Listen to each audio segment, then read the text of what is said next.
જેને 12 રાઉન્ડ હશે એને શું કરવાનું છે, ત્યાં 2 વોચ હશે ગ્રાઉન્ડમાં, 200 મીટરે એક ઘડિયાળ હશે. જેને પહેલા ગ્રાઉન્ડ દીધેલું છે એને ખ્યાલ હશે, 1 મિનિટનો ટાઈમિંગ, કારણ કે આપણી પાસે વોચ નહીં હોય ત્યાં.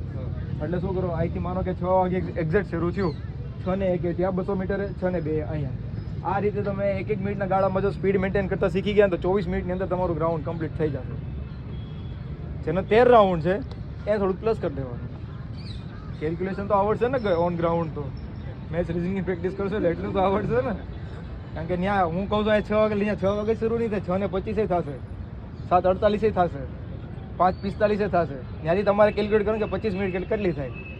7:45 થઈ એટલે 25 મિનિટ એડ કરો એટલે કેટલી થઈ કરો 10 થઈ ને 8 ને 10 થઈ, 8 ને 10 થઈ ને. 7:45 શરૂ કર્યું, 8:10 પૂરું થયું એટલે 8:10 તમારે કેટલા 12 રાઉન્ડ લગાવવાના આવે. એટલે આ ધ્યાન રાખજો, કેલ્ક્યુલેટ કરી લેજો. ઓન ગ્રાઉન્ડ તમે ઊભા હો